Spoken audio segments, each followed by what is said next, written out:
Assalamualaikum warahmatullahi wabarakatuh. Alhamdulillah, wassalatu wassalamu ala rasulillah Muhammad ibn Abdillah wa ala alihi wa sahbihi wa man wala. Subhanaka la ilma lana illa ma 'allamtana innaka antal alimul hakim. Rabbi syrah li sadri wa yassir li amri wahlul 'uqdatan min lisani yafqahu qawli, amma ba'du. Baik, sebelum kita mulai, kita akan baca niat belajar bersama-sama. Mudah-mudahan ilmunya nanti sekali lagi jadi ilmu yang manfaat buat kita sekalian. Bismillahirrahmanirrahim. Nawaitu ta'allum wa ta'lim wan naf'a wal intifa' والمذاكرة والتذكير والإفادة والاستفادة والحث على التمسك بكتاب الله وسنة رسول الله صلى الله عليه وآله وسلم والدعاء إلى الهدى والدلالة على الخير ابتغاء مرضاته وقربه وثوابه وحسن الخاتمة مع اللطف والعافية وصلاح العاقبة برحمتك يا أرحم الراحمين. ila hadratin Nabi Muhammad sallallahu alaihi wasallam wa alihi washabihi azwaji wa dzurriyyati wa ahli baiti muslimin jami'il anbiya wal mursalin wal kulli ajma'in anna Allah yaghfiruhum wa yarhamuhum wa ya'li darajatihim fil jannah wa yanfa'una barakatihim wa asrarihim wa anwarihim wa ulumihim wa nafaatihim fid din wa dunya wal akhirah. Al-Fatihah, baca bersama-sama. A'udzu billahi minasyaitonir rajim. Bismillahirrahmanirrahim. Alhamdulillahi rabbil alamin arrahmanir rahim maliki yaumiddin iyyaka na'budu wa iyyaka nasta'in ihdinas siratal mustaqim siratal ladzina an'amta 'alaihim ghairil maghdubi 'alaihim waladdallin amin. Taqabbalallahu minna wa minkum, taqabbal ya karim. Peta kebahagiaan hidup dunia membawamu kepada kebahagiaan hidup akhirat. Peta untuk membuatmu kenal kepada Sang Pencipta.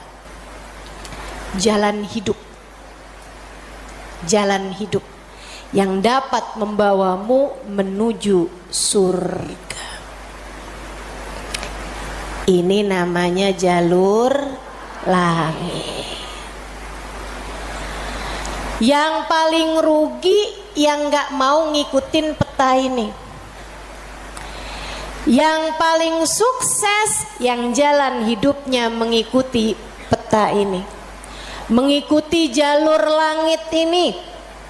Karenanya adik-adik, ibu-ibu, saudariku sekalian yang saya muliakan, izinkan saya di kajian pada siang hari ini menyampaikan padamu tentang bagaimana cara kita menempuh perjalanan menuju Allah Subhanahu wa ta'ala lewat jalur langitnya. Biar gak sumpek hidupmu di dunia, biar matimu husnul khotimah, biar di akhirat nanti dapat masuk surga. Bukankah itu yang kamu mau? Bukankah itu yang kamu inginkan? Adik-adik, bukankah itu adalah cita-citamu? Betul? Bahagia di dunia, mati husnul khotimah, di akhirat masuk surga. Adakah keinginan lebih tinggi daripada itu? Adakah cita-cita lebih mulia daripada itu? Enggak ada. Mesti menempuh jalur langitnya, karena surga adanya di langit. Karena segala kebaikan-kebaikan turun dari alam langitnya Allah Subhanahu wa taala menuju ke alam dunia ini. Saat kamu rasa dadamu sesak di dunia, maka naiklah ke atas dan menengadahlah. Maka dada langit siap untuk merengkuhmu, menjadikan sesakmu tak lagi bernilai apa-apa. Sesakmu jadi lega, sesakmu jadi lega. Ayo nih, buat adik-adik yang kegalauan mulu dengerin saya. Buat ibu-ibu yang pusing mulu, terutama kalau lihat sisa saldo akhir bulan, dengerin saya. Simak baik-baik jalur langit. Gimana sih caranya kita menempuh jalur langit? Pertama, apa aja jalur langit yang bisa kita tempuh? Pertama, sholat. Itu adalah jalur langit yang jangan sampai pernah kamu tinggalkan. Sayyidina Muhammad Al-Bagir berkata kepada putranya Sayyidina Ja'far As-Sadiq, "Ya bunai, ittasil billah." Wahai anakku, senantiasalah terkoneksi dengan Allah, senantiasalah tempuh jalur langit menyampaikanmu kepada Allah Subhanahu wa taala. Seringlah terkoneksi sama Allah. Anaknya bertanya, "Kaifa attasil bih ya walidi?" Bagaimana caraku untuk selalu terkoneksi dengan Allah? Bagaimana caraku berkomunikasi sama Allah? Bagaimana caraku menempuh jalur langit? Ayahandanya berkata, kalau kamu ingin kamu berbicara dengan Allah, sholatlah. Kalau kamu ingin Allah berbicara kepadamu, bacalah Al-Quran. Jadi cara pertama tersambung sama Allah adalah sholat. Jangan tinggal sholat. Jangan tinggal sholat meski siapapun yang mengatakannya. Misalnya ada orang gelarnya apa kek, profesor, doktor, belakang namanya juga ada banyak. Ada banyak gelar-gelar SAG, sarjana alam gaib. Misalnya gitu. Tapi sebenarnya apa SAG itu ya? Sarjana agama. Oh, maafkan saya ya. Saudaraku sekalian yang saya muliakan, sepanjang apapun gelar yang dimiliki seseorang, kalau dia sampai mengatakan misalnya sholat, itu sudah tidak relevan lagi di zaman sekarang. Agama ini semakin maju. Karenanya makna sholat bukan seperti yang disampaikan para ulama. Misalnya dia ngomong begitu, sholat itu tujuannya mengingat Allah, aqimis sholata lidzikri. Kamu kalau udah bisa ingat Allah nggak pakai sholat, ya itu udah cukup sebagai sholat. Nah nih, hati-hati ucapan-ucapan yang tidak bertanggung jawab semacam ini. Sholat itu kewajiban dari Allah. Allah yang punya jalur langit, Allah yang tahu bagaimana cara tersambung dengan Allah Subhanahu wa taala. Dan dia yang telah menamakan sholat sebagai sholat dari kata-kata wasala yasilu silatan, yang artinya adalah hubungan, tersambung. Orang yang punya sholat menjaga sholatnya, dia akan senantiasa tersambung dengan Allah. Dia adalah orang-orang yang menjaga jalur langit.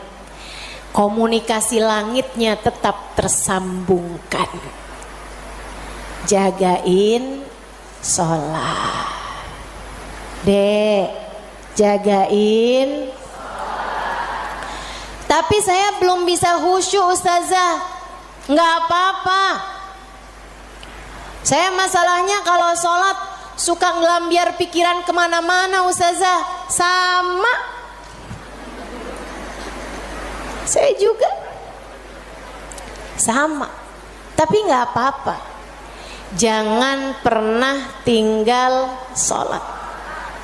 Imam Ghazali bahkan menyebutkan salah satu penyebab kematian dalam su'ul khatimah, salah satu penyebab iman tercabut dari dalam hati di saat kematian datang, naudzubillah min dzalik, nomor 1 tarkus shalah, meninggalkan salat.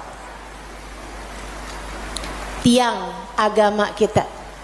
Siapa yang salatnya benar, ibadahnya benar. Siapa yang ibadahnya benar, hidupnya benar. Siapa yang hidupnya benar, bakalan matinya benar. Siapa yang matinya benar, di akhirat dapat kehidupan yang menyenangkan. Karenanya mesti, harus, nomor 1 kamu benahi dalam hidupmu, jangan tinggal sholat. Sesibuk apapun kamu, sholat jangan tinggal, Dek. Sedang mengerjakan aktivitas penting semacam apapun, sholat jangan pernah tinggal, Bu. Jangan pernah tinggal sholat.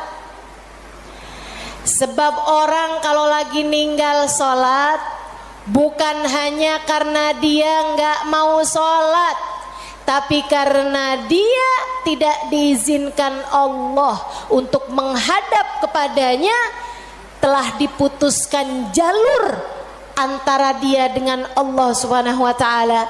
Naudzubillah min dzalik, jalur langit telah terputus darinya. Itu kayak punya HP tapi nggak ada sinyal, nggak bisa dibikin apa-apa HP-nya. Punya HP nggak ada sinyalnya, Bu, nggak ada kartunya, mau dipakai apaan? Mau dipakai ngulek sambel? Ya kan enggak gitu. Karenanya teman-teman sekalian, sholat jangan tinggal. Kamu kalau dibikin sama Allah dalam hidup nggak ngerjain sholat, kamu perlu menangisi hal tersebut. Kenapa gitu? Saya sering sampaikan, orang ketika sholat bukan hanya karena dia mau sholat, akan tetapi karena dia masih punya nilai di sisi Allah, sehingga Allah masih izin. Allah kalau benci sama satu makhluknya, sama seorang hambanya, Allah nggak akan izinkan orang tersebut menghadapkan dirinya kepada Allah dalam sholatnya. Dia kirain dia yang nggak mau sholat, padahal Allah yang nggak mau dia menghadap kepadanya. Telah diputus jalur antara dia dengan Allah Subhanahu wa ta'ala. Na'udzubillah min dzalik. Ada yang nanya sama saya, Ustazah, saya nih kan lagi belanja nih Ustazah, kan sibuk tuh kan. Belanja di mana? Di mall Ustazah. Boleh nggak Ustazah saya jamak sholat saya? Lah, nge-mall di jamak sholat? Agak nih. Belanja ke pasar, sholat udah sampai di jamak-jamak. Innalillahi. Boleh nggak Ustazah? Nggak boleh lah. Yang boleh jamak sholat itu kalau bepergian, itu pun juga dengan jarak keluar kota 82 km. Tapi kalau kurang dari itu, nggak boleh mengerjakan jamak sholat. Katanya Nabi Muhammad, man jama'as shalah bi ghairi udrin faqad atababan min abwabil kabair. Siapa yang suka ngumpulin sholat, jamaah sholat tanpa ada alasan yang dibenarkan, dia sedang mendatangi salah satu pintu dari pintu-pintu dosa-dosa besar. Dia tanya, boleh nggak Ustazah jamaah sholat? Nggak boleh, kecuali karena ada alasan yang dibenarkan. Emang kenapa gitu Ustazah? Kamu kalau kepengen hidup dipentingkan sama Allah, maka kamu harus mementingkan Allah. Sholat adalah gambaran tentang kamu mementingkan Allah, maka insya Allah hidupmu akan dipentingkan oleh Allah. Jalur langit yang pertama adalah sholat. Makanya ada orang yang sholatnya husyuk-husyuk, ada orang yang sholatnya panjang-panjang. Tuh guru-guru saya tuh sholatnya panjang-panjang, terutama sholat sunnah. Kalau sholat fardu ringan-ringan aja, karena beliau mengerjakan sholat fardunya berjamaah jadi imam. Nah itu katanya Nabi Muhammad, kalau kamu sholat jadi imam jangan jang. Tapi kalau kamu sholat sendirian, silahkan mau panjang kayak gimana pun silahkan balik. Kalau sholat jadi imam, Bismillahirrahmanirrahim. Jadi imam, Bismillahirrahmanirrahim. Jadi imam.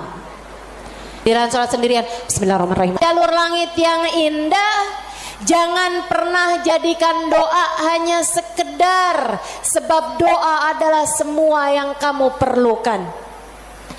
Bu, Kak, Dek, Nak, dengerin saya. Kamu yang sekarang adalah hasil dari doa-doamu di masa lalu. Coba liatin dirimu itu. Kamu yang sekarang adalah hasil dari doa-doamu di masa lalu. Orang-orang besar yang kamu lihat sekarang ini adalah hasil dari doa-doanya di masa-masa lalu. Oh, kamu lihat, orang itu pinter banget ya. Adalah karena di masa dulunya, di masa kecilnya, di masa remajanya, ia selalu mengangkat tangan untuk minta dari Allah Subhanahu wa taala, Rabbi zidni ilman nafi'a. Ya Allah, tambahkanlah untukku ilmu yang bermanfaat. Ya Allah, ajarkanlah kepadaku ilmu-Mu. Ia selalu minta kepada Allah Subhanahu wa taala ilmu, sehingga Allah pun memberi kepadanya ilmu. Siapapun yang kamu kenal, orang-orang hebat-hebat yang ada di sekitarmu, itu adalah hasil dari doa-doanya di masa-masa lalu. Tinggal kamu lihat dirimu itu. Kamu pengen jadi kayak gimana? Tempuhlah jalur langit dengan perbanyaklah berdoa. Dan itu bukan hanya urusan dunia, urusan akhirat lebih jelas lagi. Sampai saya pernah dengar satu cerita, ada dua orang, ibadahnya di dunia sama, ibaratnya nilai rapotnya nih sama persis. Nilai rapotnya sama persis waktu hidup di dunia. Dua-duanya sama-sama soleh, dua-duanya. Akan tapi yang satu dimasukkan ke dalam surga, kan ke surga Firdausul A'la yang paling tinggi. Yang dinaikkan di surga yang bawahnya, dia protes, ya Rob, dia nilainya sama loh sama saya. Kenapa kok dia dikasih surga yang paling atas sementara saya di surga yang bawahnya? Walaupun surga tuh biar kata di emperan enak, Tapi ya masa kamu mau minta surga yang emperan?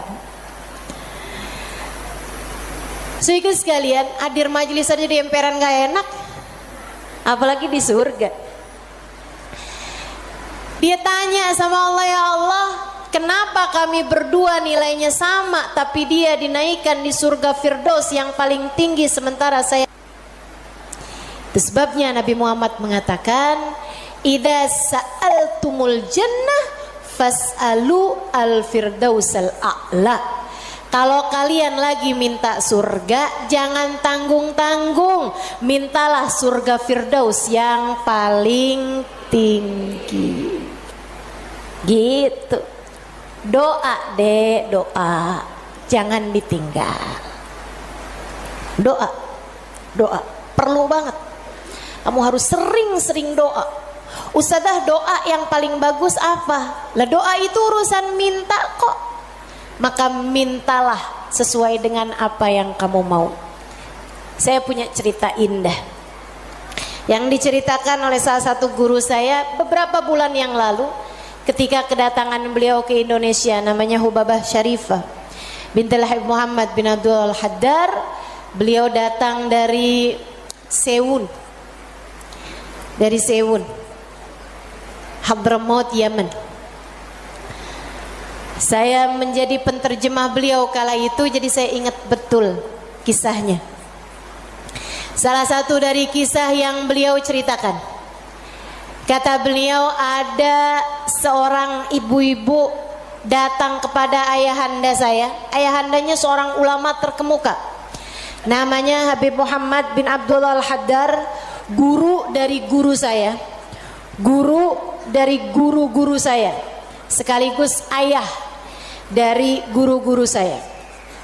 Ayahandanya Hubabah Syarifah, ayahandanya Hubabah Nur, ayahanda Hubabah Maryam. Habib Muhammad bin Abdullah Al-Haddar, pemilik Ribat Bayda di kota Bayda, Yaman sana itu. Sehingga sekalian, beliau seorang pendakwah, seorang yang mustajabud dakwah, yang doanya mustajab. Satu waktu ada seorang ibu datang dalam keadaan menangis terisak-isak kepada ayahandanya di saat Hubabah Syarifah sedang ada di sisi ayahandanya. Ibu tersebut bilang, Habib, tolong doakan anak saya, Bib. Anak saya bandel sekali, Bib. Saya susah banget. Ajakin dia sholat susah, ajakin dia kerjain kebaikan susah. Anaknya bandel, nggak mau denger apa kata saya. Tolong saya, Bib, doakan anak saya, apa yang harus saya lakukan. Beliau kemudian berkata, Bu, ibu kepengen anak ibu jadi anak yang soleh. Iya, Bib, pengen banget, Bib. Ibu, doa seorang ibu untuk anaknya setara doa Nabi bagi umatnya. Maka doamu untuk anakmu lebih mustajab daripada doa siapapun untuk anakmu. Saya bisa bantu kamu buat doa, mintakan kepada Allah Subhanahu wa taala, akan tetapi doamu tentu lebih mustajab daripada doa saya untuk anakmu. Ibu dengerin, Bu. Jadi gimana saya, Bib? Ibu bangun di waktu malam, ibu tahajud beberapa rakaat, kemudian seperti kamu menangis di hadapan saya untuk minta anakmu didoakan oleh saya, menangis pulalah di hadapan Allah. Sampaikan kepada Allah apa yang kamu sampaikan kepadaku, atau apa yang ingin agar saya sampaikan kepada Allah tentang anakmu, sampaikan pula itu kepada Allah Subhanahu wa taala. Baik, Bib, pulang dikerjain. Nah, itu perempuan kalau solehah gitu tuh, kalau dengar kebaikan, sami'na, saya dengar, kemudian saya patuhi. Ini yang dengar di sini juga insya Allah seperti itu. Apa yang didapat pada hari ini semoga dapat diamalkan. Yang pertama tadi jangan tinggal. Yang kedua tadi barusan ini perbanyak jalur langit. Dia pun mengerjakannya, bangun di waktu malam nangis, ya Allah tolong liatin anak saya, kesianin anak saya ya Allah, solehkan dia ya Allah. Tolong pandang anak saya dengan pandangan kasih sayangmu ya Allah. Saya nggak ngerti cara melakukannya ya Allah. Seperti mana engkau telah menjadikan anak-anak dari hamba-hambamu yang saleh salehah. Kau jaga mereka, jaga pulalah anakku ya Allah. Jauhkan dari segala dosa-dosa, jauhkan dari segala kejahatan-kejahatan. Tolong jaga anak saya ya Allah. Terus didoain anaknya, didoain anak, didoain anaknya. Malam demi malam, malam demi malam. Dan Bu, Kak, Dek, Nak, doa itu bukan instan. Doa itu tidak seperti kamu nyeplok telur sekarang mateng sekarang, enggak gitu. Enggak gitu. Doa itu Allah mau lihat kesungguhan hatimu dalam meminta. Perlu waktu yang sering kali tidak sebentar. Sebab Allah mau melihat kesungguh-sungguhanmu. Karenanya kalau doamu belum diijabah, jangan menyerah. Dek, kalau doamu belum diijabah, jangan nyerah. Kamu masih sangat mungkin untuk diijabah doamu selagi kamu tidak berhenti berdoa. Ingat-ingat ucapan saya. Kamu masih sangat mungkin untuk diijabah doamu itu selagi kamu tidak berhenti berdoa. Doa terus. Kata Hubabah Syarifah, setahun, 2 tahun, 3 tahun, 4 tahun, 5 tahun, 6 tahun. Kemudian anak yang dulu pernah membuat ibunya menangis karena kenakalan anak tersebut, karena ketidaksolehan anak tersebut, sekarang telah menjadi seorang anak yang dapat membuat ibunya tersenyum bangga.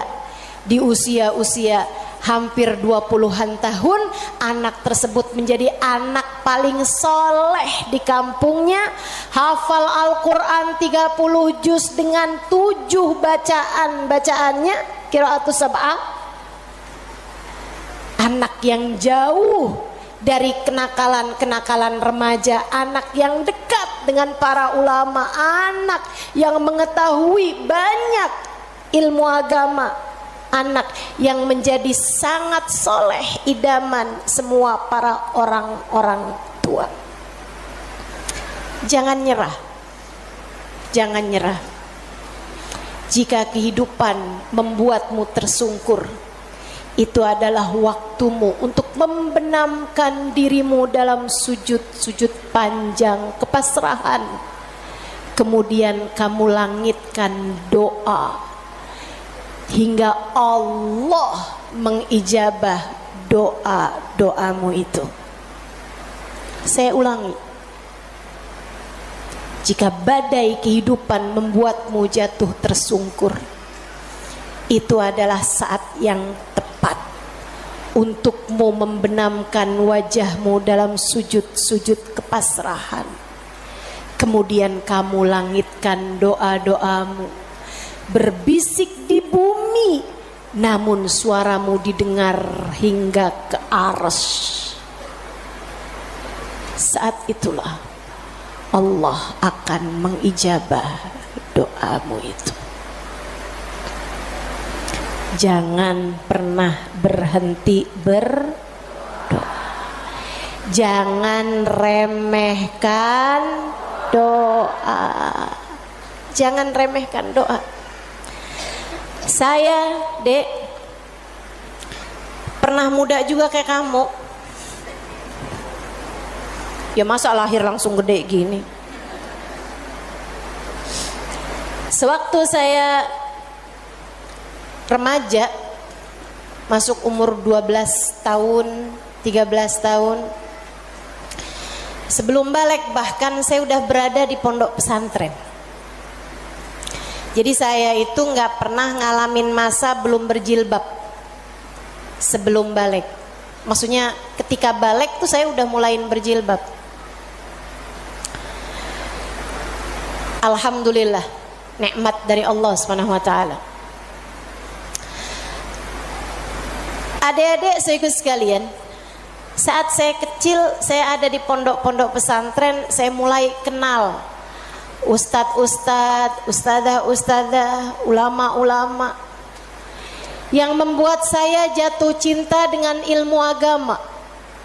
Alhamdulillah, Allah kasih rasa dalam diri saya keinginan untuk selalu belajar. Saya punya keingintahuan yang banyak terhadap urusan ilmu. Jadinya saya seneng banget belajar. Nah di waktu kecil itu tadi, umur 12-an tahun sebagai santri, kan selain dari belajar ada kewajiban lain tuh, nyuci baju, apalagi kalau dapat piket, bersihin kamar mandi,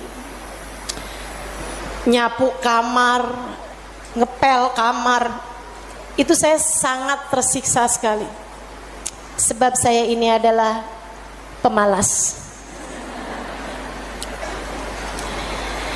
Jadinya karena saya pemalas urusan bebersih dan saya mendadak rajin ketika urusannya sama belajar. Saya seneng belajar, saya seneng tahu, saya suka mikir.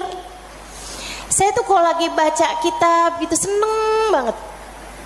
Saya kalau lagi belajar gitu seneng banget. Apalagi kalau ustadzahnya yang nyampein ilmu dengan cara-cara yang sangat saya sukai gitu, ngasih tahu hal-hal yang nggak ada di dalam kitab gitu. Saya bisa melongo dengerin, seneng banget. Jadinya di masa-masa kecil itu kalau saya lagi dengerin kajian, kalau saya lagi baca kitab, saya suka doa, ya Allah, jangan pernah pisahkan saya dari ilmu. Ya Allah, jangan pernah jauhkan saya dari kitab-kitab pengetahuan yang mendekatkan saya padamu. Umur 12 tahun, 13 tahun, doa saya semacam itu. Ayo nih adik-adik yang umur 16 tahun, ya Allah kenapa kok saya nggak pernah ada yang nembak ya?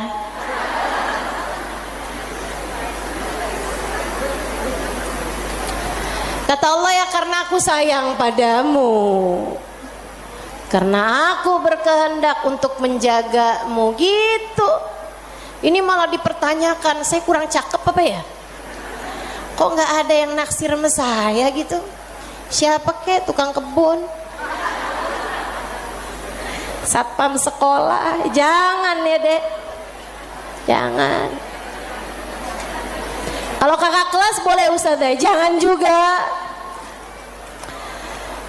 Jangan pacaran.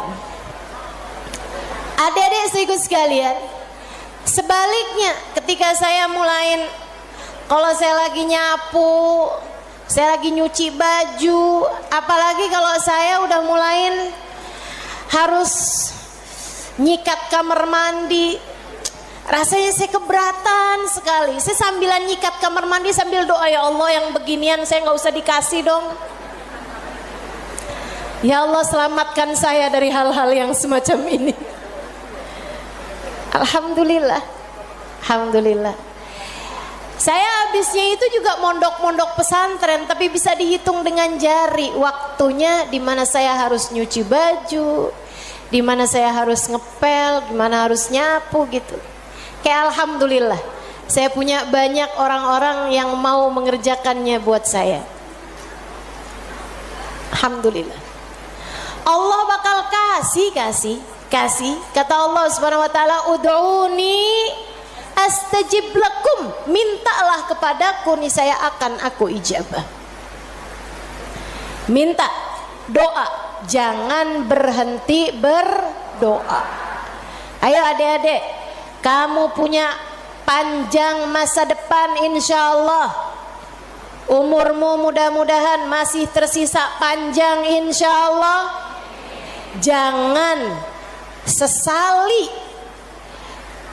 dengan di masa tua kamu enggak dikasih hal-hal besar dalam kehidupan karena kamu tidak pernah memintanya kepada Allah. Minta, ya Allah, pandanglah aku dengan pandangan kasih sayang-Mu. Ya Allah, seperti mana Engkau menjaga hamba-hamba-Mu yang soleh-solehah, tolong jaga saya juga ya Allah. Dek, minta sama Allah. Saya serius berkata padamu, dengarkan saya. Saya menyampaikan nasihat sebagai orang tua kepadamu, Dek, kepadamu nak. Minta sama Allah, yang dekat sama Allah. Karena kalau kamu merasa kok saya punya orang tua nggak terlalu sayang ya sama saya, kamu tahu nggak kenapa dalam hidup kamu seringkali merasa bahwa orang tuamu nggak cukup sayang sama kamu, guru-gurumu sepertinya nggak sayang sama kamu. Saya kasih tahu, saat Allah membuat hatimu patah dari berharap kepada manusia, itu adalah cara Allah untuk mengenalkan kasih sayangnya yang tak terbatas padamu. Dekatilah Allah. Orang lain mungkin merasa bosan denganmu, tapi Allah tidak. Allah tidak. Allah tidak akan bosan denganmu kecuali jika kamu yang bosan dengannya. Allah tak akan meninggalkanmu kecuali jika kamu yang meninggalkan Allah. Maka atas nama cinta saya sampaikan padamu, Dek, dengerin saya. Bu, dengerin saya. Atas nama cinta saya sampaikan padamu, jangan pernah tinggal Allah. Yang dekat sama Allah, mintalah terus kepada Allah. Mintalah terus kepada Allah. Minta pandangan kasih sayangnya tertuju padamu. Minta Rahman Rahimnya, rahmatnya Allah kasih kepadamu. Minta agar dalam keadaan apapun Allah tak pernah berhenti menyayangimu. Mintalah, mintalah permintaan yang tak akan pernah kamu sesali. Gak usah minta, ya Allah, jangan biarkan orang tua saya meninggalkan saya. Gak usah, gak usah. Kamu Bu, jangan minta, ya Allah, jangan biarkan hati suami saya berpaling dari saya. Kamu mau minta juga terserah. Tapi yang saya sampaikan padamu adalah bahwa hal yang semacam itu bisa kamu syukuri, bisa pula kamu sesali. Akan tetapi kalau kamu tidak ditinggalkan oleh Allah, sampai kapanpun tidak akan pernah kamu sesali, insya Allah. Jadi jalur langit yang harus kamu tempuh, yang pertama adalah, yang kedua adalah, yang ketiga adalah cinta kepada baginda Nabi besar Muhammad. Dan semua orang-orang yang menyampaikanmu kepada jalur langit, jangan putus hubungan dengan orang-orang soleh, dengan para ulama Allah subhanahu wa ta'ala. Saya akan sampaikan 5 menit lagi, kemudian kita akan segera akhiri majelis ini. Saudaraku sekalian yang saya muliakan, yang pertama jangan tinggal sholat, yang kedua jangan tinggal doa. Jalur langit yang ketiga yang harus saya sampaikan padamu adalah milikilah guru yang dapat menyampaikanmu kepada Allah. Milikilah jalur langit yang dapat menyampaikanmu kepada Allah. Cintai orang-orang soleh di atasmu. hingga mereka menyampaikanmu kepada Nabi Muhammad. Kemudian Nabi Muhammad menyampaikanmu kepada Allah. Beliaulah tali Allah Subhanahu wa taala. Oke. Beliaulah tali Allah Subhanahu wa taala yang terbentang kepada kita sekalian. Mudah-mudahan Allah Subhanahu wa taala senantiasa menyampaikan kita kepada Allah Subhanahu wa taala lewat jalur langit yang benar, jalurnya baginda kita Nabi besar Muhammad sallallahu alaihi wa ala alihi wasallam, manusia yang paling penuh kasih kepadamu. Andai kamu tahu seperti apa sayangnya Nabi Muhammad kepadamu, niscaya air matamu akan senantiasa meleleh karena rindu padanya. Andai kamu tahu seperti apa cintanya Nabi Muhammad kepadamu sebagai umatnya, niscaya kamu akan menyibukkan dirimu bersolawat kepadanya, dan itu adalah merupakan salah satu dari tangga-tangga yang mendekatkanmu padanya. Andai kamu tahu seperti apa cintanya Nabi Muhammad dan pengorbanannya kepadamu, niscaya kamu tak akan berharap cinta manusia selain daripada cinta Nabi Muhammad sallallahu alaihi wasallam. Maka 3 jalur langit ini kalau kamu tempuh, kamu tidak akan pernah tersesat jalan. Kamu akan sampai di tujuan. Peta kehidupannya menjadi terbaca dan kamu akan melangkah tanpa keraguan. Jika 3 jalur langit ini kamu tempuh, dari sholat tidak ada yang kamu tinggal, dan kamu tambahi dengan ibadah-ibadah sholat sunnah pula, terutamanya di keheningan malam, di sepertiga malam yang terakhir. Juga doa. Dalam keadaan apapun kamu memperbanyak berdoa. Saat kamu bersama dengan orang-orang saleh, saat kamu duduk di majelis-majelis ilmu adalah saat yang begitu indah untuk kamu berdoa, meminta kepada Allah Subhanahu wa taala jalla jalaluhu wa ta'ala azamatu. Kamu jadikan doa tidak hanya sekedar, melainkan semua yang kamu perlukan. Kemudian besar cintamu kepada baginda Nabi besar Muhammad sallallahu alaihi wasallam, maka itulah 3 dari rahasia jalur langit yang dapat saya sampaikan kepadamu. Jika ketiganya benar-benar kamu amalkan hingga kamu mendapatinya dalam kehidupan, niscaya kamu akan sampai di tujuan.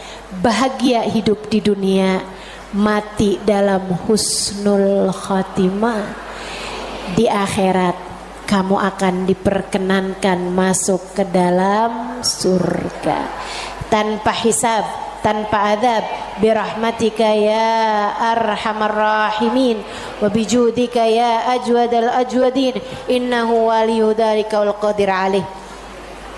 Kita akan baca doa. Nih ya, baru saja saya diberitahu oleh panitia bahwa doa maulidnya belum dibaca. Kita akan baca doa maulidnya sambil kita memohon kepada Allah. Semoga Allah Subhanahu wa taala mendekatkan kita dengannya insyaallah, dan mendekatkan kita dengan baginda kita Nabi besar Muhammad sallallahu alaihi wasallam.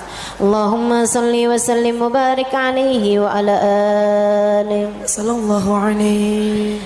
Alhamdulillahi Rabbil Alamin. Allahumma salli wa sallim ala Sayyidina Muhammadin wa ala alihi wa sahbihi ajma'in. Wa laqad ashartu lin'ati man awsafuhu tuhyil quluba tuhayyijul asjana. Wallahu qad adna alayhi fama yusawil qawlu minna wa yakunu thanana. Lakinna hubban bisarairi qad alimati safwati rabbina wa ahadana. وإذ امتزجنا بالمودة ها هنا نرفع أيدي فقرنا ورجانا بالواحد الأحد العلي إلهنا متوسلين بمن إليه دعانا مختاره وحبيبه وصفيه زين الوجود به الإله حبانا يا ربنا يا ربنا يا ربنا بالمصطفى اقبلنا أجب دعوانا أنت لنا يا دخرنا في هذه الدنيا وفي أخرانا أصلح لنا الأحوال واغفر ذنبنا ولا تؤاخذ ربي إن أخطأنا واسلك بنا في نهج طه المصطفى ثبت على قدم الحبيب خطانا أرنا بفضل منك طلعة أحمد في بهجة عين الرضا ترعانا واربط به في كل حال حبلنا وحبال من ود ومن والانا والمحسنين ومن أجاب نداءنا وذوي الحقوق وطالبا أوصانا والحاضرين وسعيا في جمعنا ها نحن بين يديك أنت ترانا ولقد رجوناك فحقق سؤلنا واسمع بفضلك يا سميع دعانا وانصر بنا سنة طه في بقاء الأرض واجمع كل من عادانا وانظر إلينا واسكنا كأس الهنا واشفي وعافي عاجلا مرضانا واقض لنا الحاجات. Silakan sebutkan hajat masing-masing. Assalamualaikum warahmatullahi wabarakatuh.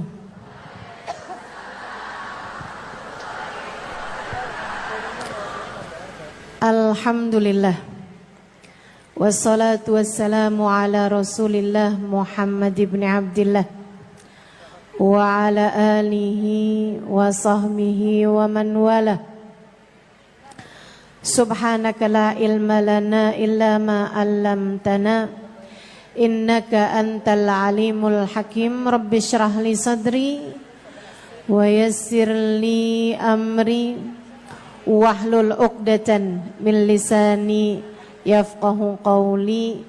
Amma ba'du. Alhamdulillah, Allah sampaikan juga saya ke tempat ini. Masjidnya Allah Subhanahu wa taala, bait min buyutillah, rumahnya Allah. Mudah-mudahan kita udah disampaikan di rumah Allah di dunia. Allah sampaikan pula ke Baitullahil Haram di Mekkah. Dan Allah sampaikan pula di tempat keridhaannya surga Allah di akhirat nanti insyaallah. Amin ya rabbal alamin. Rabbi la tukhzini yawma yub'atsun yawma la yanfa' mal wala banun illa man atallaha biqalbin salim. Kata Nabi Ibrahim yang Allah tuliskan dalam Al-Quran, ya Allah, jangan kecewakan aku, jangan buat aku susah pada hari di mana Engkau membangkitkan hamba-hambamu. Nanti di akhirat saat manusia dibangkitkan, ya Allah, jangan buat saya susah, jangan buat saya kecewa. Yauma la yanfa' mal wala banun. Hari yang itu loh ya Allah, hari yang tidak bermanfaat orang bawa harta, hari yang tidak bermanfaat orang bawa anak. Yang bermanfaat hanyalah orang yang datang pada Allah biqalbin salim, dengan membawa hati yang selamat. Karenanya siapapun di antaramu yang akan menuju ke akhirat, semua dari kita menuju ke akhirat, Siapapun di antaramu yang kepengen di hari akhiratnya nanti menjadi orang yang tidak susah, menjadi orang yang tidak sedih, menjadi orang yang tidak kecewa, menjadi orang yang tidak ketakutan, menjadi orang yang berhasil. Siapa di antaramu yang kepengen di hari akhiratnya nanti berbahagia, bersukacita? Siapa yang kepengen di hari akhiratnya nanti bergembira? Pastikan saat-saat ini, saat hidupmu di dunia ini, pastikan kamu sedang menuju kepada keselamatan hati. Hatimu selamatkan. Hatimu selamatkan, teman-teman. Hatimu selamatkan.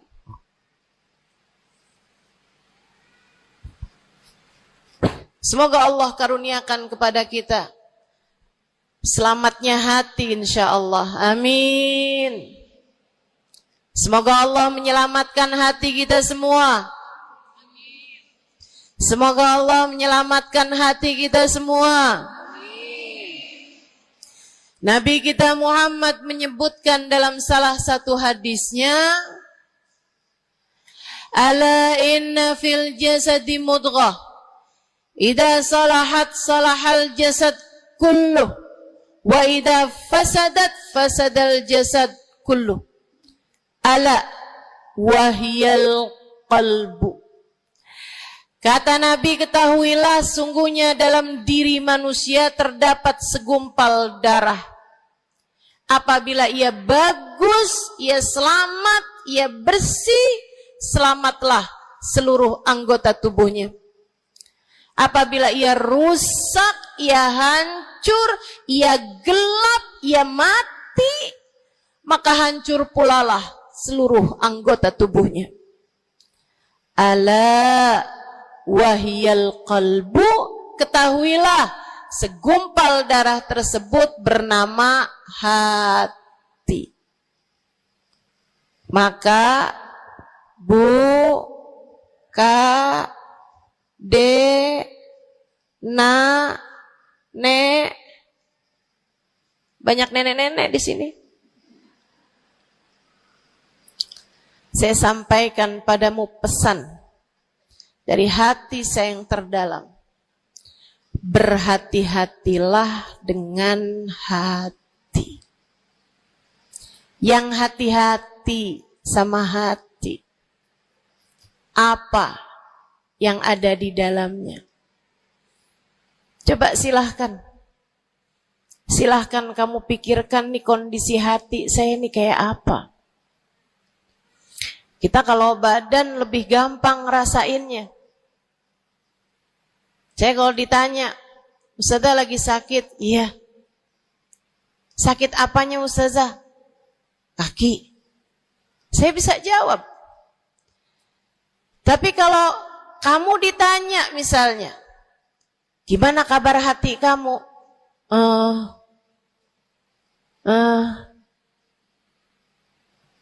Gimana kabar hatimu? Sehatkah? Sakitkah? Atau bahkan sakaratul maut? Hatimu bercahayakah? Gelapkah? Atau bahkan mati? Bagaimana kabar hatimu, teman-teman? Bagaimana kabar hatimu? Innallaha la yanzur, kata Nabi Muhammad dalam hadis yang lain. Innallaha la yanzur ila suwarikum wala ila absyarikum, walakin yanzur ila qulubikum. Sungguhnya Allah tidak melihat kepada badan kalian. Allah tidak melihat kepada warna kulit kalian. Allah nggak peduli hidung kamu mancung ataukah pesek. Allah nggak peduli kulit wajahmu mulus ataukah berjerawat. Allah nggak peduli kamu tinggi ataukah pendek. Allah nggak peduli warna kulitmu semacam apa. Yang Allah Subhanahu wa taala lihat, yang Allah Subhanahu wa taala perhatikan adalah hatimu. Adakah ia mulus? Adakah ia penuh dengan penyakit-penyakit? Yang Allah pandang darimu adalah hatimu. Nih, sekarang saat kamu duduk sama rata di tempat ini, teman-teman. Meskipun ada yang lebih tinggi, ada yang lebih rendah, tapi kita duduk nih sama-sama di tempat ini nih. Nilaimu di mata Allah bukan seberapa dekat jarak antaramu dengan saya. Nilaimu di mata Allah bahkan bukan bergantung dari jam berapa kamu datang. Ketika kamu sama rata duduk di tempat ini, yang Allah pandang darimu adalah hatimu. Sedang berada di manakah saat ini? Yang duduk di tempat ini sembari mikirin ntar pulang enaknya makan apa ya?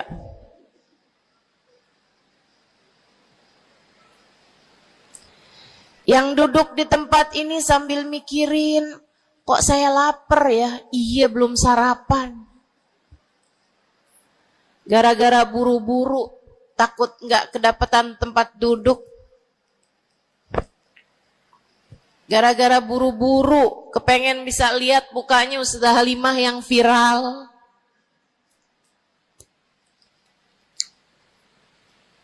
Hatimu. Allah melihat darimu, nilaimu di hadapan Allah. Nilaimu di hadapan Allah saat ini bukan bergantung dari seberapa awal kamu datang, bukan bergantung pada hal-hal yang lainnya, akan tetapi yang Allah lihat darimu adalah hatimu. Adakah Allah di dalamnya? Adakah Allah di dalamnya? Adakah Allah di dalamnya? Pun demikian dengan kamu saat sholat, pun demikian saat kamu sedang sedekah. Semuanya masalah hati, teman-teman. Semua masalah hati. Kata guru saya Sayyidil Habib Umar bin Hafid, al-madar kullal madar fi salahil gulub. Urusan segala urusan, sumber segala macam urusan, dasar segala macam urusan ada pada bagusnya hati. Kalau udah hatinya bagus, bagus semuanya.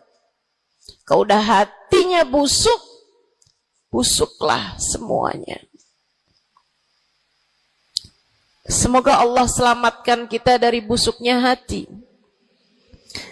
Semoga Allah selamatkan kita dari busuknya hati. Amin ya Rabbal Alamin. Dunia, akhirat, masalah semuanya ada pada hati. Karenanya yuk kita bahas gimana sih caranya nyelamatin hati. Yang pertama, kalau kamu pengen tahu caranya nyelamatin hatimu, yang pertama,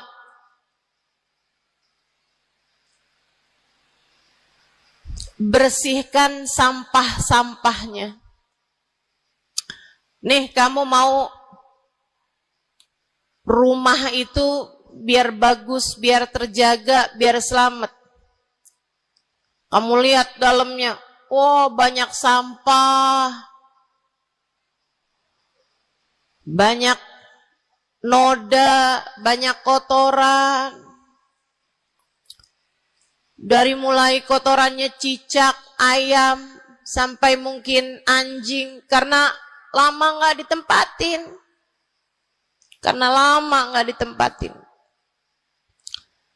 Ada banyak di antara kita yang kondisi hatinya semacam itu. Sampah begitu banyak dalam hatinya. Ada banyak di antara kita umat Islam yang kondisi hatinya semacam itu. Begitu banyak sampah di dalam hatinya tersebut. Semoga Allah selamatkan semuanya. Amin. Maka hal pertama, kalau kamu kepengen punya hati yang selamat, yang nomor satu adalah bersihkan hatimu dari semua sampahnya, keluarin. Apa sampahnya hati? Dosa-dosa yang telah kamu lakukan.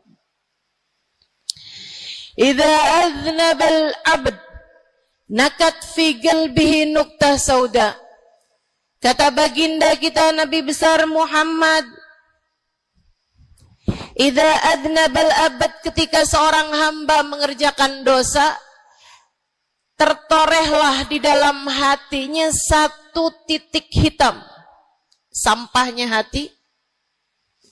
Kamu tiap kali bikin dosa, dosa apa aja? Bukan hanya dosa besar, zina, bukan hanya dosa besar, minum minuman keras atau narkoba, bukan hanya dosa besar, judi atau riba. Bukan hanya dosa-dosa besar. Kalau itu titik hitam yang sangat besar tertoreh di dalam hatimu itu. Bahkan dosa-dosa kecil, sekedar marah-marah sama suami, atau ngambil uang suami. Gimana? Pernah? Rezeki istri solehah ustazah. Lagi mau nyuci, kelihatan, alhamdulillah. Emang haram ya ustazah? Ya haram, bukan punya kamu. Kan katanya ada hak istri dalam harta suami. Iya betul kalau dia kasih. Kalau dia kasih, kalau nggak kasih, nggak halal juga. Bahkan dosa-dosa kecil, seperti melihat tetangga, terus kamu bilang, ya ampun, cakep banget ya. Nyesel saya nggak kawin sama dia.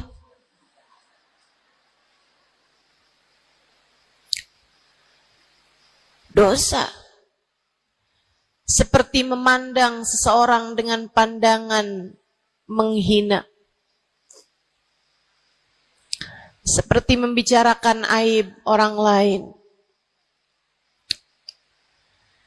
Setiap kali kamu berbuat dosa, apapun bentuk dosanya, satu titik hitam tertoreh di dalam hatimu itu. Ini istighfar wa tab. Musih. Kalau dia beristighfar, kalau dia bertaubat, dihapuslah titik hitam tersebut. Wa illa, kalau enggak, ya tetap aja ada. Kamu bikin dosa lagi, bikin dosa lagi, bikin dosa lagi, bikin dosa lagi. Enggak pernah istighfar, enggak pernah memperbaiki diri. Aurat tidak kamu tutup dengan baik. Sehingga akhirnya setiap kali kamu keluar dilihat oleh laki-laki yang bukan mahrammu. Satu titik hitam, satu titik hitam, satu titik hitam. Sampai terkadang hati seseorang dipenuhi dengan titik-titik hitam. Hatinya menjadi legam. Hatinya menjadi penuh dengan titik-titik hitam. Semakin bertambah lagi, semakin bertambah lagi, jadilah karat. Jadilah karat. Kalau udah jadi karat, na'udzubillah. Ini yang Allah sebutkan di dalam Al-Quran. Kata Allah, kalla, a'udzubillahi minasyaitonirrajim, kalla, bal rana ala qulubihim bima kanu yaksibun kalla innahum an rabbihim yawma idin lamahjubun.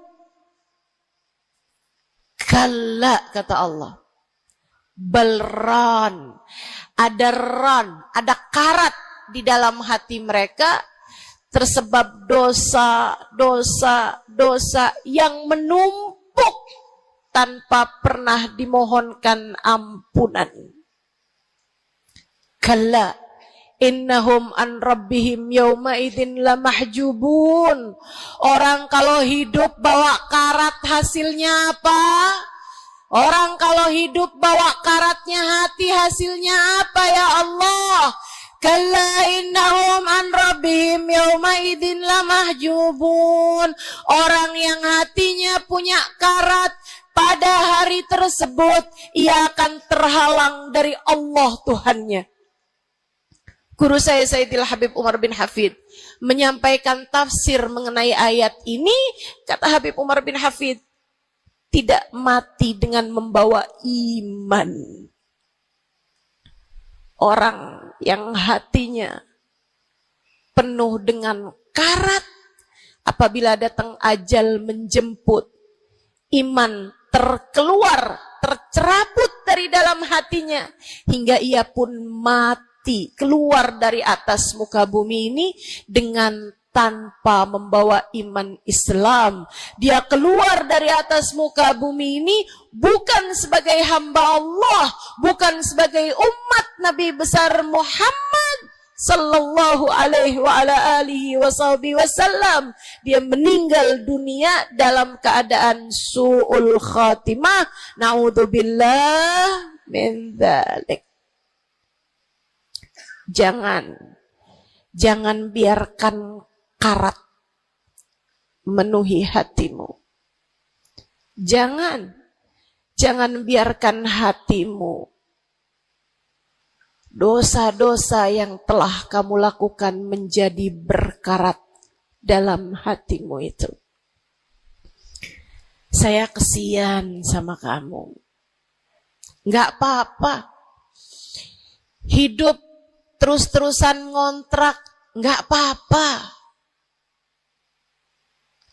Hidup enggak pernah punya kendaraan sendiri, enggak apa-apa. Enggak pernah punya HP yang canggih, enggak apa-apa. Saya hidup di atas muka bumi ini, enggak pernah ada yang datang melamar saya. Jadinya sampai di usia di atas 30-an tahun, saya masih menjomblo, Ustazah. Enggak apa-apa. Ustazah, saya udah menikah 10 tahun, belum ada anak juga, Ustazah. Enggak apa-apa. Ustazah, suami saya kawin lagi, Ustazah. Enggak apa-apa.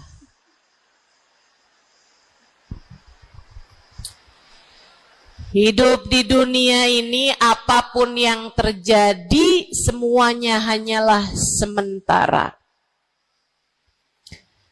Kamu hanya perlu memastikan agar tatkala datang ajal menjemput, kamu punya modal. Dan modal utamanya yang nomor 1 adalah hati yang bersih. Hati yang selamat. Kamu bawa pulang menghadap Allah Subhanahu wa ta'ala bigalbin salim. Kamu bawa hati yang selamat. Insya Allah. Mati enggak bawa suami enggak apa-apa. Mati enggak bawa anak enggak apa-apa. Enggak bakalan jadi pertanyaan malaikat raqib atid. Tapi mati harus dengan membawa hati yang selamat. Mudah-mudahan Allah karuniakan. Mudah-mudahan Allah karuniakan. Saudaraku sekalian yang saya muliakan, maka bersihkan sampah-sampah dalam hatimu itu. Caranya gimana nih, Ustazah? Dosa-dosa saya emang udah banyak banget. Saya di masa muda, di masa remaja, bahkan sampai udah tua juga nih, bergelimangan dengan dosa demi dosa. Banyak dosa saya, Ustazah. Saya zaman muda berada dalam masa jahiliyah. Dosa, segala dosa saya kerjakan. Apa yang harus saya lakukan? Bersihkan karat-karat dalam hatimu itu dengan taubat. Minta ampun sama Allah. Minta ampun sama Allah. Kamu perlu nangis sama Allah. Kamu perlu sungguh-sungguh minta ampunan sama Allah. Dosa segede gunung, kalau Allah mau melemparkannya ke dalam lautan ampunan, inna kaba'irad dunubi ful ghufrani kalamami. Katanya sahibul burda, sesungguhnya dosa-dosa besar dalam lautan ampunan, ia hanyalah seperti buih di dalam lautan. Gak ada artinya apa-apa kalau Allah mau ampuni. Dosa sebesar apapun, kalau Allah mau ampuni gak ada artinya. Tapi dosa sekecil apapun, kalau Allah mau perhitungkan, kamu gak akan selamat. Saya sampaikan padamu atas nama cinta.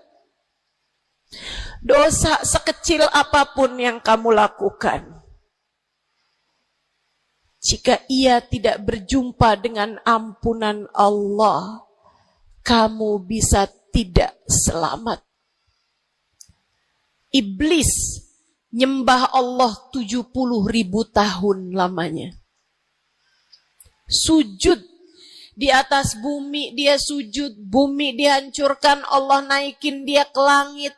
Di atas langit dia sujud, ganti-ganti posisi sujudnya.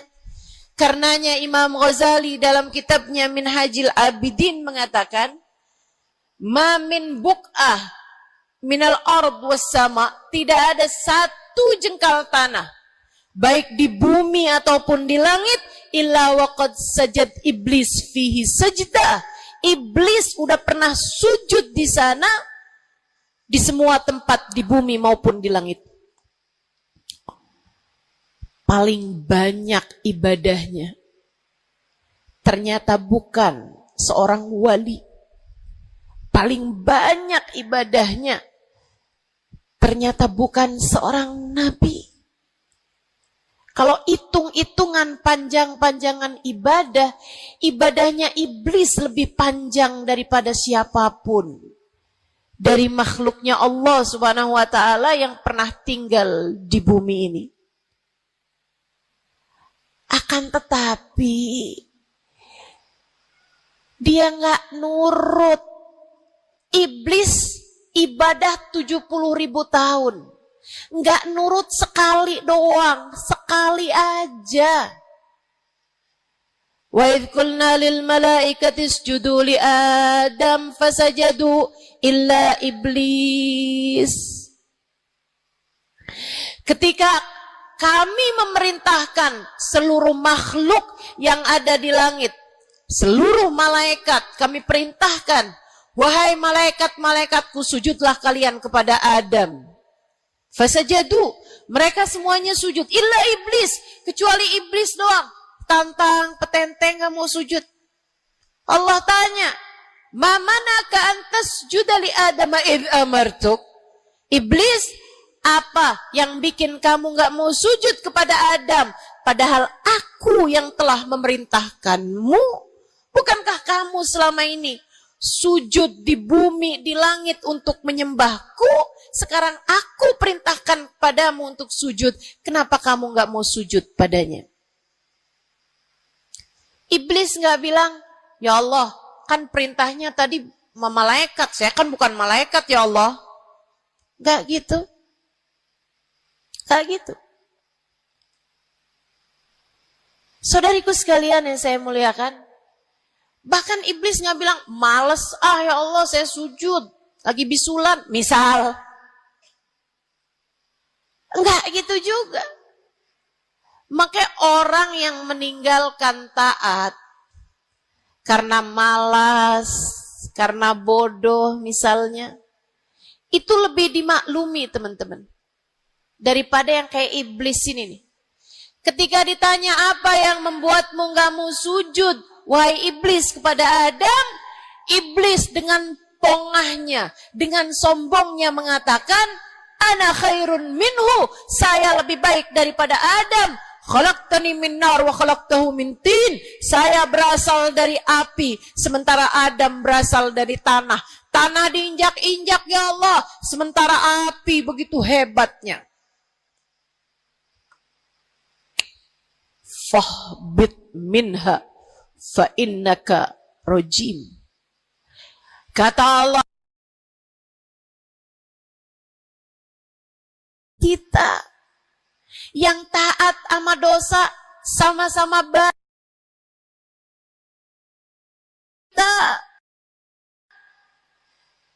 Yang mungkin dosa kita lebih banyak daripada taat kita.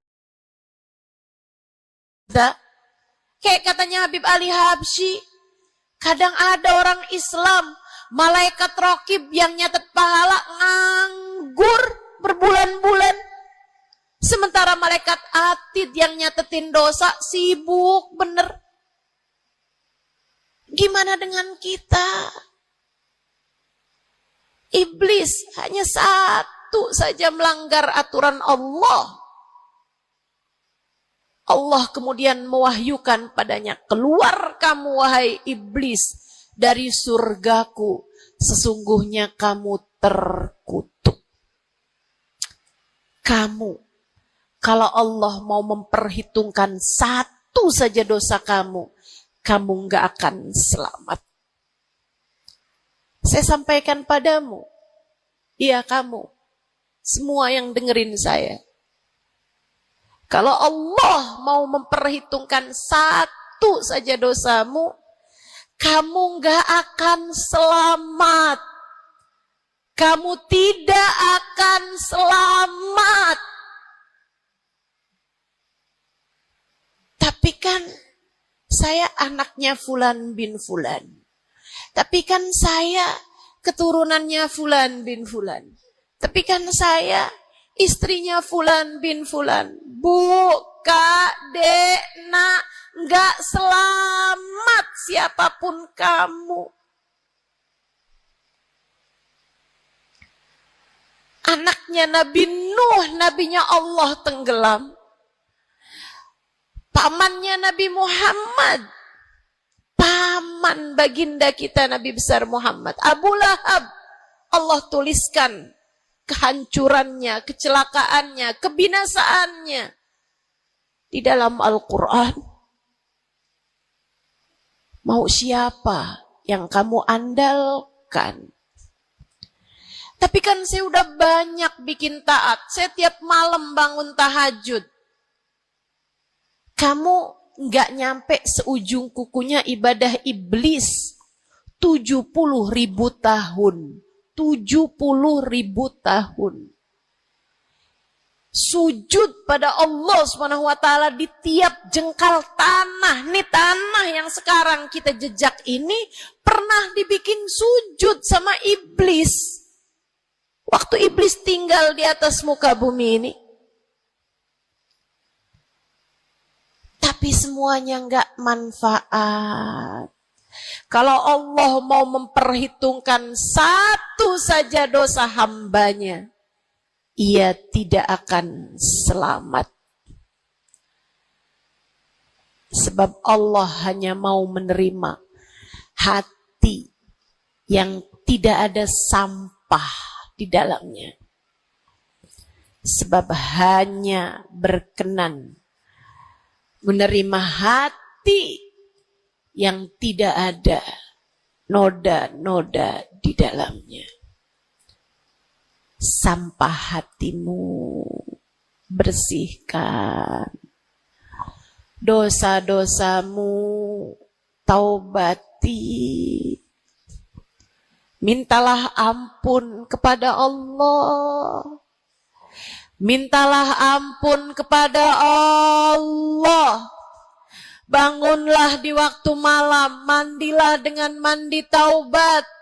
Saat-saat mandimu kamu bilang dalam hatimu, ya Allah, sebagaimana air membersihkanku dari segala kotoran-kotoran di badanku, ya Allah, bersihkanlah dosa-dosaku dengan hujan ampunanmu. Kemudian sholatlah 2 rakaat, 4 rakaat, sholat taubat. Kemudian sesudahnya, mulailah kamu ingat dosa-dosamu. Mulailah kamu ingat dosa-dosamu. Dari sejak kamu balik sampai sekarang ini. Betapa ia telah menggunung, betapa ia telah melumuri dirimu itu, betapa ia telah menjadikan dirimu kotor. Kemudian ingatlah nikmat yang telah Allah SWT berikan, bahwa bersama dengan banyaknya dosa-dosamu, ia tak henti-henti memberikan kepadamu kenikmatan demi kenikmatan. Bahwa meski matamu berulang-ulang kau pandang yang haram dengannya, Allah masih membiarkan matamu dapat melihat. Betapa meskipun telingamu berulang-ulang kamu pakai untuk mendengarkan aib-aib orang, nyatanya sampai sekarang telingamu masih dapat mendengar. Betapa lisanmu, berapa banyak hati tersakiti dari lisanmu itu. Mertuamu kamu sakiti, suamimu kamu sakiti, anakmu bahkan kamu sakiti. Bodoh banget sih jadi anak. Astagfirullah. Kamu kok bandel banget sih, mama nyesel punya anak kayak kamu. Astagfirullah.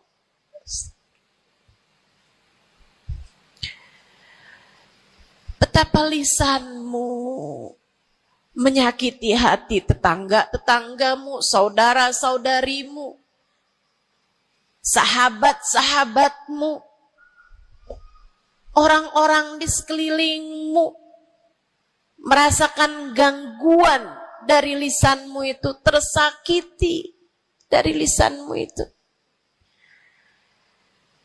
Tapi meskipun entah sudah berapa banyak dosa tercatat dari lisanmu, Allah masih tetap membiarkan lisanmu dapat berbicara sampai saat ini. Nikmat tak henti-henti Allah berikan kepadamu, bukan? Betapa durhakanya diri kita. Namun betapa penuh rahmatnya Allah kepada kita. Betapa berlumurannya kita dengan dosa-dosa. Namun betapa Allah bersama dengan segala dosa-dosa yang kita lakukan, tak henti-hentinya membanjiri kita dengan kenikmatan. Wa in ta'uddu ni'matallahi la tuhsuha. Kalau kamu mau hitung nikmatnya Allah, kamu tak akan pernah mampu menghitungnya. Sesudah kamu ingat-ingat dosamu, Kamu ingat nikmat Allah kepadamu.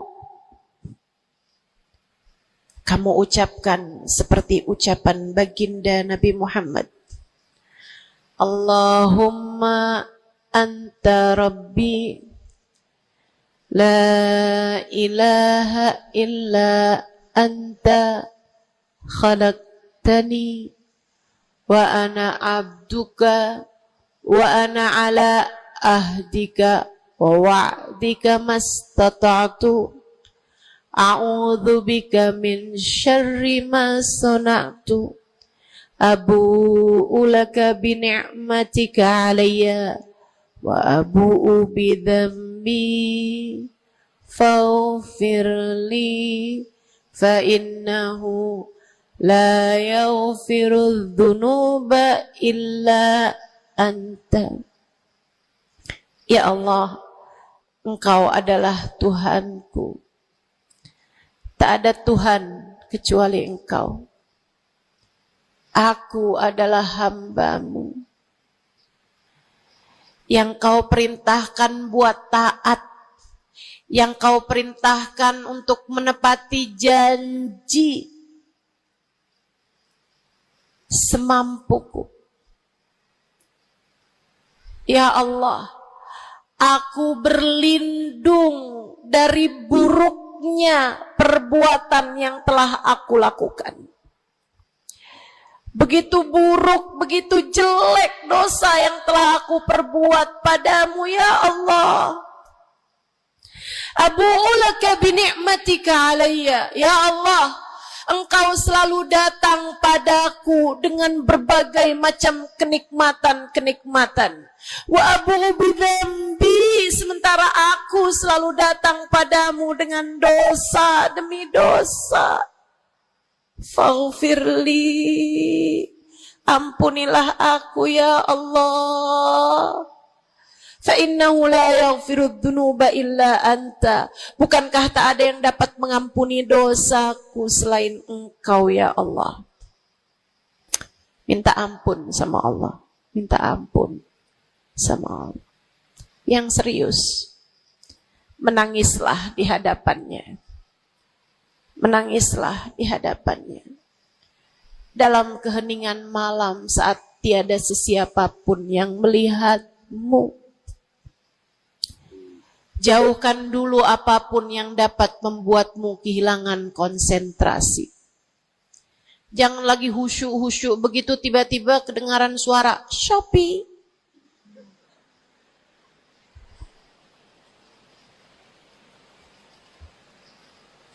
Kamu langsung jadi hilang konsentrasi. Yang mana nih ya?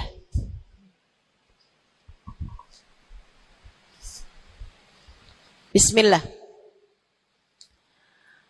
Kalau kamu pengen punya hati yang selamat, nomor 1 adalah taubat. Taubatan nasuha. Taubat yang sungguh-sungguh. Nyesel telah berbuat dosa, meninggalkan dosa-dosa tersebut, berjanji untuk tidak mengulanginya lagi. Jika dosanya terkait sama manusia, ada syarat keempat yang harus dilakukan, yaitu meminta maaf kepada orang yang telah engkau sakiti hatinya tersebut. Yang kamu habis bikin dosa sama dia minta maaf. Mudah-mudahan Allah SWT ampuni dosa-dosa kita. Amin. Semoga Allah ampuni dosa-dosa kita. Amin. Ketika ada seorang ulama ditanya, ya Syekh, wahai Syekh, kalau saya nih punya banyak hajat nih, punya banyak permintaan, tapi waktunya sempit buat doa. Doa apa yang seharusnya saya panjatkan? Misalnya nih, lagi sebentar nih bisa kepegang Hajar Aswad. Lagi sebentar nih bisa ada di depan Ka'bah. Lagi sebentar nih bisa ada di dekat makam Nabi Muhammad sallallahu alaihi wasallam. Sesudah kita ucap salam kepada baginda Nabi, Ini apa nih yang harus saya minta kepada Allah? Hajat saya banyak, sementara waktu saya sempit buat doanya. Apa yang harus saya mintakan? Apa sebaik-baik hajat yang perlu kita mintakan di saat tidak banyak waktu untuk memintanya kepada Allah? Syekh tersebut menjawab, Is'alil maghfirah, mintalah ampunan dari Allah. Sebab bagaimana mungkin kamu meminta hajat-hajat yang lain sementara kamu masih belum berada dalam pandangan rahmatnya Allah. Kamu masih terusir dari pintunya. Kamu udah minta-minta. Nih kayak istri lagi minggat sama suaminya. Kemudian dia WhatsApp, tolong dong transferin saya. Lah balik dulu.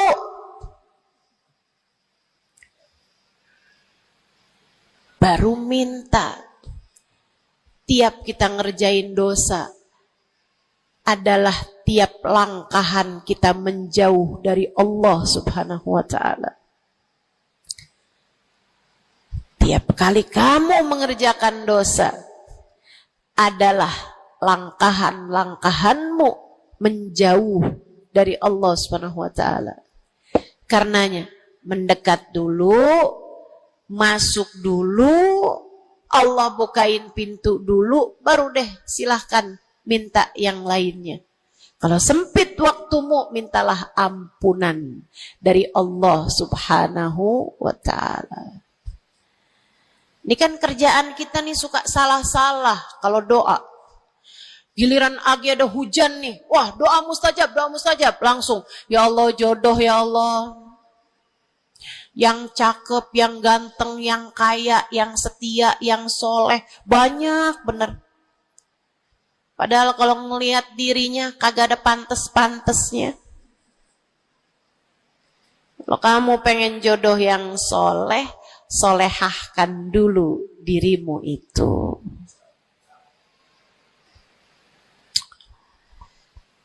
Begitu datang hujan, ya Allah, duit yang banyak ya Allah, duit yang banyak ya Allah. Mintalah dulu ampunan. Sebab kamu mati gak bawa jodoh gak apa-apa, kamu mati gak bawa duit gak apa-apa. Tapi kita mati harus bawa ampunan Allah Subhanahu wa ta'ala. Sebab dosa akan mengotori ruang hati kita. Maka syarat utama hati yang bersih adalah keluarkan sampah darinya dengan cara taubat. Mohonlah ampun pada Allah. Secara serius. Cukup sekali Ustazah? Enggak cukup. Lo dosanya banyak. Tiap habis sholat minta ampun. Tiap ada kesempatan buat doa minta ampun. Tiap lagi datang hujan minta ampun. Tiap lagi ziarah ke makam Nabi, ke makam wali, minta ampun sama Allah. Tiap lagi datang orang soleh, katanya doa sambil memandang wajah orang soleh mustajab. Apa yang mesti kita minta? Minta ampunan dari Allah Subhanahu wa ta'ala. Minta ampunan dari Allah Subhanahu wa ta'ala. Itu satu syarat mutlak utama. Pengen hatimu selamat, keluarkan sampah-sampahnya. Habis keluarin sampah-sampahnya, nah sekarang udah bersih. Ternyata ada penyakit-penyakitnya. Ada bagian itu yang atapnya bocor. Ada airnya yang tersumbat. Penyakitnya rumah. Bukan begitu? Saudaraku sekalian yang saya muliakan, kamu kepengen hatimu jadi hati yang selamat, sembuhkan hatimu dari berbagai macam penyakit-penyakitnya. Apa aja sih penyakit-penyakitnya hati? Banyak. Imam Ghazali menyebutkannya dalam kitab Ihya Ulumuddin. Sampai jadi satu kitab yang tebal membahas mengenai hal-hal yang buruk yang ada dalam hati manusia. Pembahasan panjang. Nggak akan keburu waktunya buat bahas panjang itu. Tapi saya bilang, Bu, kayak rumah. Saya pernah beli rumah. Suami saya beli rumah. Kemudian saya liatin rumahnya bagus, bersih, cakep. Udah nih. Kemudian satu hari saya ajak teman saya yang ngerti urusan rumah. Ahli desain interior rumah. Saya bawa masuk dalam rumah saya, dia liatin, ini bocor nih Ustazah, yang ini nih harus cepet-cepetan ditambal.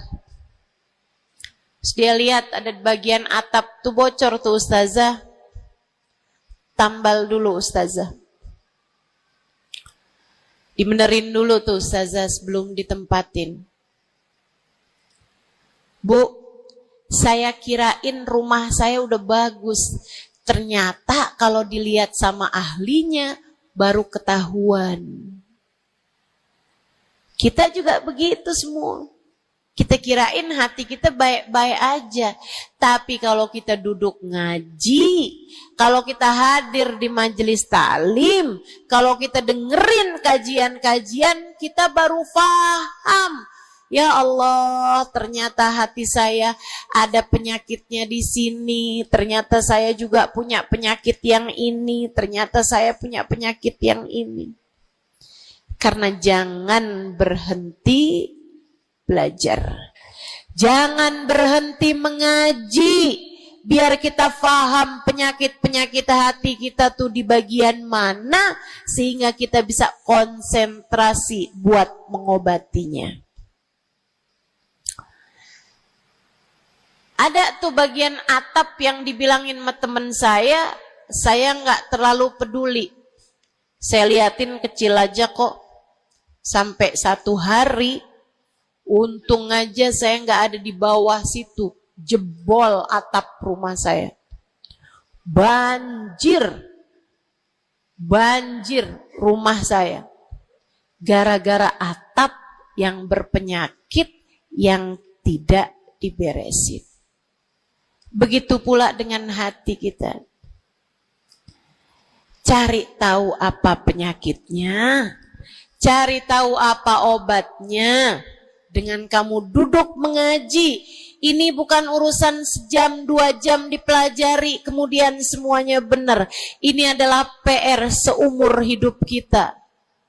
Buat sehatin hati kita. Buat bagusin hati kita. Buat bersihin hati kita. Penyakit hati paling berbahaya namanya kesombongan. Dan Bu, Kak, Dek, Nak, siapa di antara kita yang selamat darinya? Apa itu sombong, wahai Rasulullah? Kata seorang sahabat. Sebab saya senang pakai baju bagus. Saya Rasulullah senang makan enak, senang pakai baju bagus. Saya sombong kalau gitu wahai Rasul. Enggak, bukan itu yang namanya sombong. Kamu punya baju bagus, pakai. Jangan punya baju bagus. Saya kalau pakai ini kelihatannya sombong. Ya udah saya pakai yang rombeng-rombeng aja. Punya baju bagus tapi daster udah robek, itu aja yang dipakai. Tanya sama suaminya, kok kamu pakai baju yang ini sih, ini kan robek nih. Enak, adem. Adem yang lihat, adem yang make, gerah yang lihat. Bukan itu yang namanya kesombongan.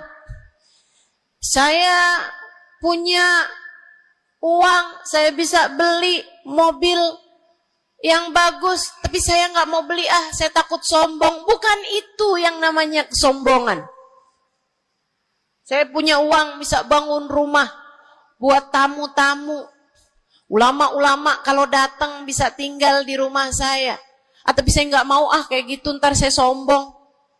Bukan itu yang namanya kesombongan. Sombong, kata Nabi Muhammad, batarul haq wa ghamtun nas. Sombong adalah menolak kebenaran dan menghina orang lain, merasa diri lebih baik daripada orang lain. Itu yang namanya sombong. Merasa diri lebih baik dari orang lain. Merasa diri lebih baik dari orang lain. Sering banget ini kan kita kan. Betul. Dulu-dulu belum pakai jilbab.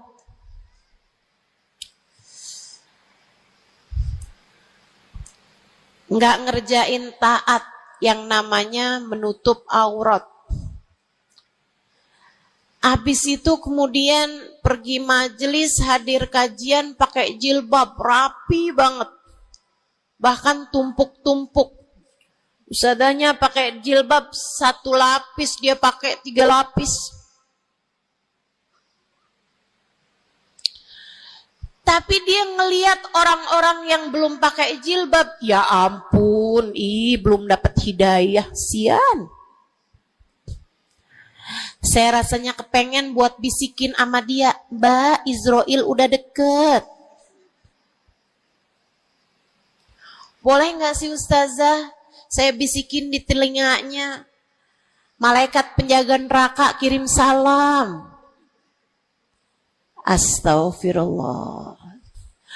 Dulu kamu berbuat dosa dengan membuka auratmu, kini kamu berbuat dosa dengan dosa kesombongan. Itu namanya bukan taubat. Itu namanya bukan hijrah. Itu namanya pindah dosa. Dari satu dosa membuka aurat menjadi dosa kesombongan. Dan bisa jadi di hadapan Allah dosa kesombongan lebih besar nilainya daripada dosa membuka aurat. Bisa jadi. Bisa jadi. Para ulama mengatakan, rubba maksiatin aurathat dhullah ahabbu ilallah min ta'atin aurathat kibra. Terkadang kemaksiatan yang melahirkan rasa rendah diri di hadapan Allah lebih Allah sukai daripada ketaatan yang melahirkan kesombongan. Hati-hati. Hati-hati sama hati. Jangan biarkan kesombongan merusak hidupmu. Jangan. Ada banyak para istri yang merasa dirinya lebih mulia daripada suaminya. Banyak. Hati-hati, hati-hati. Saya belajar dari umi saya. Meninggal dunia 2 tahun yang lalu. Belum sampai hampir 2 tahun. Saudariku sekalian yang saya muliakan, saya sering bilang sama umi saya, Mi, maafin saya ya Mi ya. Umi saya bilang, Nak, maafin Umi ya. Umi punya salah sama kamu nggak kurang daripada salah kamu sama Umi. Umi punya dosa sama kamu pasti lebih banyak daripada dosa kamu sama Umi.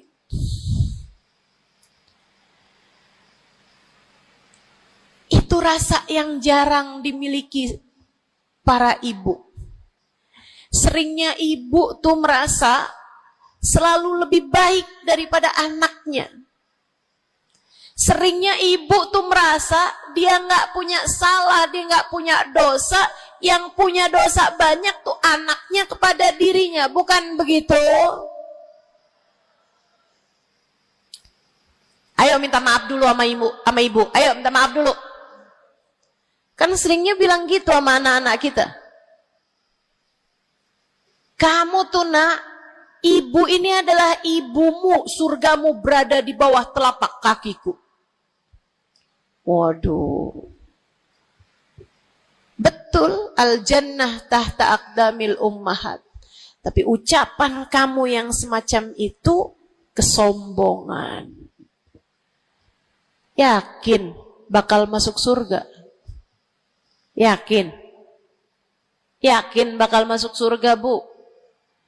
Para ibu yang suka bilang surgamu anakku berada di bawah telapak kaki ibumu, yakin kamu bakal masuk surga? Hah? Allah nggak pernah wajib memasukkanmu ke dalam surga, Bu. Allah nggak pernah wajib menghindarkanmu dari api neraka, Bu. Allah nggak pernah wajib menjadikanmu ada di belakang Nabi Muhammad. Kalau kamu sampai Allah usir dari surganya, Allah masukkan kamu ke dalam nerakanya, kamu bisa apa? Kalau saat Nabi Muhammad menggiring umatnya dan kamu tidak bisa ada di belakangnya, kamu terusir dari rombongan Nabi Muhammad, kamu bisa apa? Kamu bisa apa? Nilaimu yang sesungguhnya nanti di akhirat kelihatannya. Nilaimu yang sesungguhnya nanti di akhirat kelihatannya. Jadi kalau kamu mau sombong, tar di akhirat. Kalau sampai kamu bisa masuk ke dalam surga Allah, kalau kamu sampai berada di barisan-barisan terdepan dalam rombongan Nabi besar Muhammad, kalau kamu bisa makan dari buah-buahan surga, kalau kamu ada saat kamu mengucap salam kepada baginda Nabi Muhammad, matamu bisa memandang indah wajahnya, telingamu bisa mendengar indah suaranya, lisanmu bisa mengucapkan salam langsung di hadapannya. Silahkan membusungkan dada pada saat itu. Silahkan mau ngerasa diri kamu lebih baik daripada ahli-ahli neraka, silahkan. Tapi sekarang keadaannya belum tentu. Bagaimana jika seseorang yang kamu memandang dirimu lebih baik darinya, ternyata ia melenggang masuk ke dalam surga, sementara kamu Allah jerumuskan ke dalam api neraka? Keadaannya belum jelas, keadaannya belum tentu. Jangan pernah merasa diri lebih baik daripada siapapun. Jangan pernah merasa diri lebih baik daripada siapapun. Hatimu benerin rusak-rusaknya. Penyakit-penyakitnya. Ada penyakit berbahaya namanya hasud. Ada penyakit berbahaya namanya hasud. Apa itu hasud? Seneng orang lain dapat kesulitan, seneng kalau orang lain dapat kemalangan, kesusahan, susah hati kalau orang lain dapat kesenangan. Tuh. Seneng orang lain susah, susah orang lain seneng. Itu namanya hasud. Ada tetangga naikin rumah, bangun rumah, dia naik darahnya. Ada orang tetangganya yang sebelah kiri beli mobil, dia pun diangkut pakai mobil ambulan. Busuk bener hatinya, dimakan sama sifat namanya sifat hasud. Nggak seneng lihat orang lain seneng. Kalau orang lain dapat kesusahan seneng bener. Si ibu itu kemarin habis tabrakan, pantas aja dia tabrakan. Kamu tahu kan, si ibu yang itu tuh suka ngerebut laki orang. Ngerebut suami orang jelek, teman-teman, jelek. Jelek. Tapi kamu ngomongin orang juga perbuatan yang jelek, sama jeleknya. Yuk belajar buat jangan punya sifat hasud. Dia kok bikin pengajian besar, pengajian kita harus lebih besar. Urusannya apa? Bukankah majelis itu adalah dakwah mengajak orang kepada Allah? Hatimu jagain, hatimu jagain, hatimu jagain. Ada yang bisa begitu, alhamdulillah. Ada ustazah yang lebih pandai darimu, alhamdulillah. Minta doa, ambil ilmunya. Bukan malah dihasutin. Hati-hati, hati-hati. Jangan sampai hasutmu